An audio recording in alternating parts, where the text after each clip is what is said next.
Salam Bapak Ibu Saudara yang dikasihi oleh Yahweh. Pada kesempatan ini kita mau mendengarkan firman Yahweh. Kita bersyukur di minggu pertama bulan yang ke-8 ini Yahweh tetap memelihara kita. Kita berdoa. Bapa surgawi yang kami sembah dalam nama Tuhan Yesus Mesias, kami bersyukur kalau sampai hari ini Engkau memberikan kami kuat, sehat, kemenangan, dan bisa memasuki bulan yang ke-8 ini karena anugerah-Mu. Kami mau dengarkan firman-Mu, Roh Kudus surapi kami, agar kami dikuatkan, diteguhkan. Dalam nama Tuhan Yesus akan berdoa, haleluya, amin. Pada hari ini saya akan menyampaikan firman yang terambil dari Yohanes pasal yang ke-10, ayat 10 dan 28, yang berbunyi demikian. Pencuri tidak datang kecuali untuk mencuri dan membunuh dan membinasakan. Aku datang supaya mereka memperoleh hidup dan memperolehnya berkelimpahan. Di ayat 28. Dan aku memberikan hidup kekal kepada mereka, dan mereka sekali-kali tidak akan binasa sampai selama-lamanya, dan tidak ada seorang pun akan merampas mereka dari tanganku.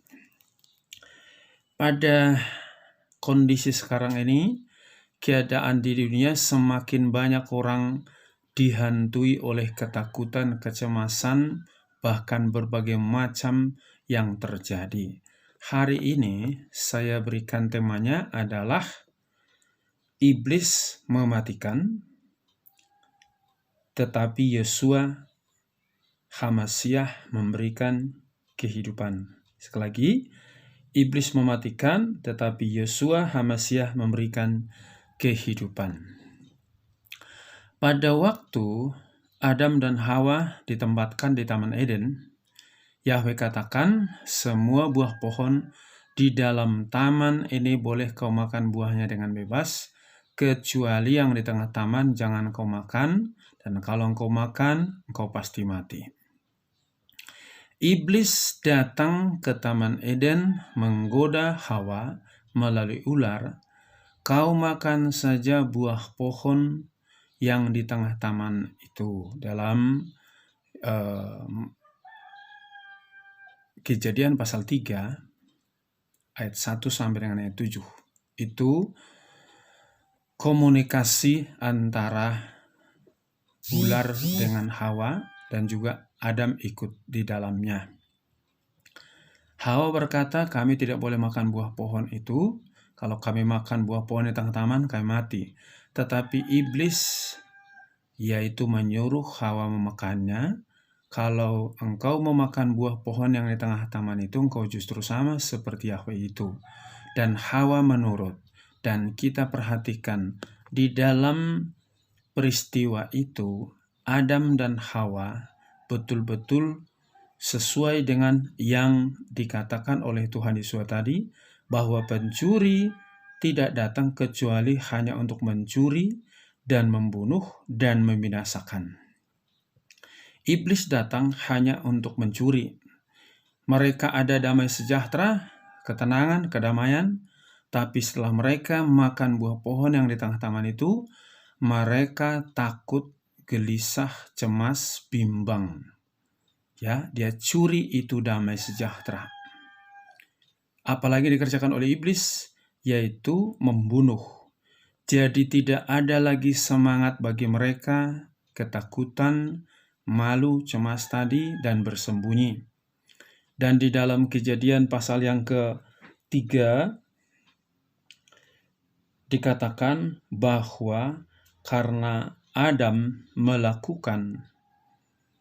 melanggar firman Yahweh tadi, maka Adam harus mengalami kematian.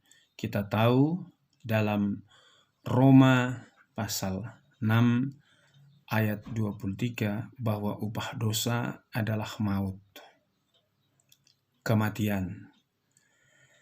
Jadi di sini jelas pekerjaan iblis hanya datang untuk mencuri, membunuh, dan membinasakan.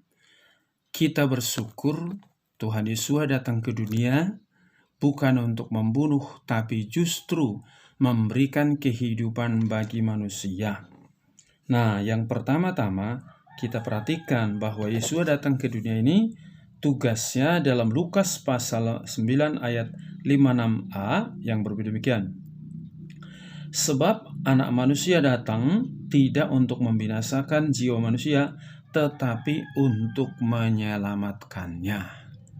Orang berdosa tadi, upah dosa adalah maut. Jadi orang berdosa itu pasti masuk neraka. Untunglah Tuhan Yesus datang dari surga ke dunia untuk menebus dosa manusia, supaya manusia berdosa tidak binasa, melainkan memperoleh hidup yang kekal.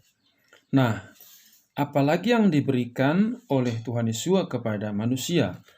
Dikatakan dalam bahwa Dia adalah kebangkitan dan hidup dan memberi kehidupan. Dia adalah kebangkitan dan hidup, ya, dan memberikan kehidupan. Dalam Yohanes 11 ayat 25 yang berbunyi demikian. Yesus berkata kepadanya, "Akulah kebangkitan dan hidup. Siapa yang percaya kepadaku, walaupun sudah mati, dia akan hidup." Nah, di dalam ayat 43-44, Lazarus yang sudah dikubur 4 hari, Yesus berkata, "Lazarus keluarlah." Dan pada saat itu, Lazarus yang sudah dikubur 4 hari itu hidup kembali. Jadi, orang mati pun bisa dihidupkan kembali. Akibat daripada dosa tadi adalah kematian. Nah, waktu Adam dan Hawa berbuat dosa, apa yang mati dalam diri Adam dan Hawa? Yang mati dalam diri Adam dan Hawa adalah kekudusan dan kebenaran. Maka orang yang berdosa tidak mungkin lagi kudus, tidak mungkin benar.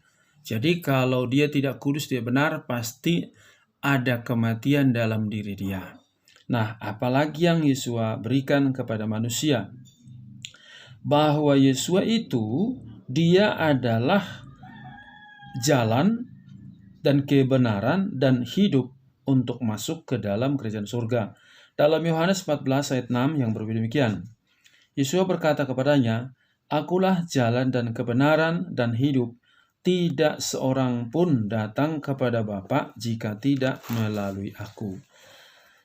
Kita perhatikan di sini, jalan untuk masuk ke dalam kerajaan surga, kalau ada orang mengatakan ada banyak jalan ke Roma, itu silahkan saja, ke Roma banyak jalan. Tapi ke surga hanya ada satu jalan, yaitu Tuhan Yesus. Hanya melalui Dia orang bisa masuk ke dalam kerajaan surga, dan orang yang bisa masuk surga, orang yang sudah menerima Tuhan Yesus itu. Karena katakan tadi, "Akulah jalan, kebenaran, dan hidup." Nah, apalagi yang Yesus berikan kehidupan kepada kita? Yesus adalah roti kehidupan atau yang memberi jaminan hidup kekal. Sekali lagi, Yesus adalah roti kehidupan dan memberikan jaminan hidup kekal. Di dalam Yohanes pasal 6 ayat 40 yang berbunyi demikian. "Dan inilah kehendak Dia yang telah mengutus aku, yaitu setiap orang yang melihat Putra dan percaya kepadanya, dia akan memperoleh hidup kekal, dan aku akan membangkitkan dia pada akhir zaman." Dalam Yohanes 10 ayat 28, "Dan aku memberikan hidup kekal kepada mereka, dan mereka sekali-kali tidak akan binasa sampai selama-lamanya, dan tidak ada seorang pun akan merampas mereka dari tanganku." Kalau sekarang ini banyak orang mengatakan, banyak agama, banyak nabi-nabi, dan ada juga yang berkata, agama kami menyempurnakan agama sebelumnya, nabi kami menyempurnakan nabi sebelumnya. Itu ajaran penyesatan. Sebab apa? Agama tidak membawa orang masuk surga. Nabi-nabi tidak membawa orang masuk surga. Apalagi nabinya turunan Adam dan Hawa punya dosa. Tetapi yang bisa menjamin orang masuk ke surga adalah Tuhan Yesus. Kenapa Dia yang memberi jaminan? Sebab Dia datang dari surga turun ke bumi, dan di bumi Dia melakukan banyak mujizat. Dia disalibkan menggantikan dosa manusia dan ditangkap, dan juga Dia dikuburkan, hari ketiga Dia bangkit, dan juga naik ke surga. Kenapa dia naik ke surga? Karena memang asalnya dari surga. Jadi kalau ingin memperoleh hidup kekal, bukan juga nabi yang menjamin, bukan perbuatan baik, bukan amal, tapi yang bisa menjamin kita untuk memperoleh hidup kekal adalah Tuhan Yesus. Sebab dia sudah mengatakan tadi, saya ulang dalam Yohanes pasal 10 ayat 28. Dan aku memberikan hidup kekal kepada mereka, dan mereka sekali-kali tidak akan binasa sampai selama-lamanya, dan tidak ada seorang pun akan merampas mereka dari tanganku. Siapa yang berhak menerima ini? Yang menerima Tuhan Yesus dalam hatinya, yang betul-betul mengikuti firman-Nya, dia pasti memperoleh hidup yang kekal. Nah, apalagi yang Yesus jamin kehidupan bagi kita, bahwa tubuh dan darah Yesus itu adalah kehidupan. Sekali lagi, tubuh dan darah Yesus itu adalah kehidupan. Dalam Yohanes pasal yang ke-6, yang berbunyi dengan demikian ayat 53 sampai 58, bunyi demikian. Lalu Yesus berkata kepada mereka, sesungguh-sungguhnya aku berkata kepadamu, jika kamu tidak makan daging anak manusia dan minum darahnya, kamu tidak mempunyai hidup di dalam dirimu. Siapa yang makan dagingku dan minum darahku, ia mempunyai hidup kekal, dan aku akan membangkitkan dia pada akhir zaman. Sebab dagingku sesungguhnya adalah makanan, dan darahku sesungguhnya adalah minuman. Siapa yang makan dagingku dan minum darahku, ia tinggal di dalam aku dan aku di dalam dia. Sebagaimana Bapa yang hidup telah mengutus aku, dan aku hidup karena Bapa, maka dia akan makan aku, ia akan hidup karena aku. Kita perhatikan di sini bahwa tubuh Yesus itu adalah makanan yang memperoleh hidup kekal. Apa itu tubuh Yesus? Yaitu firman Yahweh. Karena kita tahu Yesus itu adalah firman atau Yahweh yang berubah menjadi manusia. Di dalam Yohanes pasal 1 ayat 14 dikatakan, firman itu telah berubah menjadi manusia. Kalau di ayat 1 sampai 3 dikatakan, pada mulanya adalah firman, firman itu bersama dengan Elohim, dan firman itu adalah Elohim. Segala sesuatu dijadikan oleh dia. Di ayat 14 tadi bahwa firman itu berubah menjadi manusia. Jadi kalau engkau ingin hidup, firman ini adalah memberikan kehidupan kepadamu. Apalagi dikatakan darahku adalah benar minuman. Apa itu darah? Kita tahu kehidupan Tuhan Yesus, dia berasal daripada Roh Kudus. Jadi kalau engkau memiliki Roh Kudus, kamu memiliki kehidupan. Makanan rohanimu adalah firman, minuman rohanimu adalah persekutuan dengan Roh Kudus. Jadi itulah yang memberikan kehidupan. Apalagi zaman sekarang, orang penuh ketakutan, berbagai macam ketakutan dengan virus, dengan kejahatan dan segala macam. Sudah mulai orang hilang kehidupan, hilang pengharapan. Kalau engkau benar-benar di dalam Yesus Hamasiah itu, ada Roh Kudus yang mengurapi engkau. Engkau punya kehidupan yang setiap hari tidak terpengaruh dengan keadaan, tetapi justru engkau mempengaruhi keadaan. Orang hidup itu, orang punya semangat. Orang hidup itu bisa bekerja.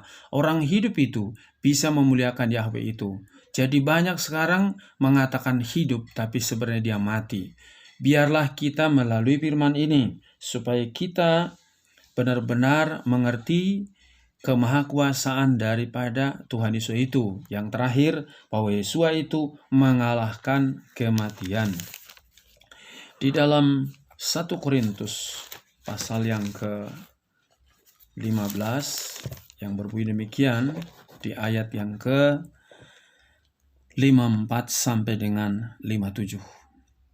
Dan bila mana yang fana ini telah mengenakan kebakaan, dan yang tunduk pada kematian ini telah mengenakan keabadian hidup, maka akan tergenapilah firman yang telah tertulis, maut telah ditelan dalam kemenangan. Hai maut, di manakah sengatmu?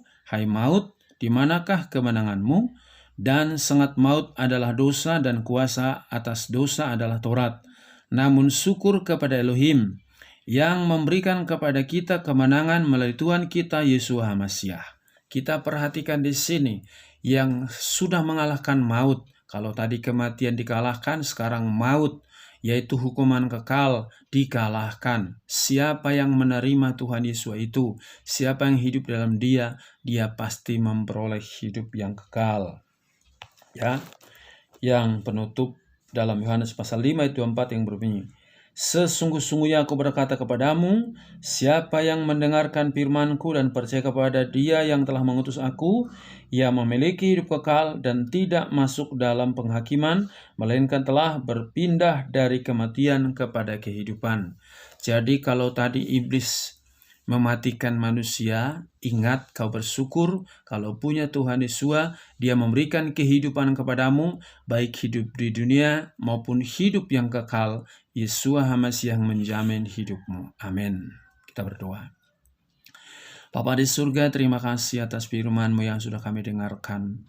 Biarlah ini menjadi kekuatan bagi kami dalam menghadapi tantangan hidup sekarang ini. Kami tidak sendiri, Engkau adalah Immanuel bagi kami. Engkau Alfa dan Omega yang bekerja dalam diri kami. Engkau yang Esa bekerja dalam diri kami. Maka kami tidak takut, bahkan segenap hidup kami Engkau telah tebus melalui tubuh dan darah-Mu ya Yesus HaMasiah di atas kayu salib, dan Engkau sudah menjamin hidup kekal bagi kami. Kami bersyukur, kami menang atas segala pekerjaan iblis, atas segala maut, atas segala hal-hal yang tidak mungkin Engkau sudah kalahkan. Terima kasih Bapa, biarlah firman-Mu itu tertanam dalam hati kami, berakar, bertumbuh, dan berbuah. Berkati setiap anak-anak-Mu, baik bapak-bapak, ibu-ibu, juga pemuda, remaja, juga anak-anak, supaya tetap melihat bahwa Engkaulah sumber kehidupan kami semua. Berkati hamba-hamba-Mu yang melayani Engkau di kota, di desa pedalaman. Berkati bangsa dan negara kami ini supaya tetap tentram dan aman. Terpujilah nama-Mu, dalam nama Tuhan Yesus kami berdoa. Haleluya. Amin. Salam, Yahweh berkati.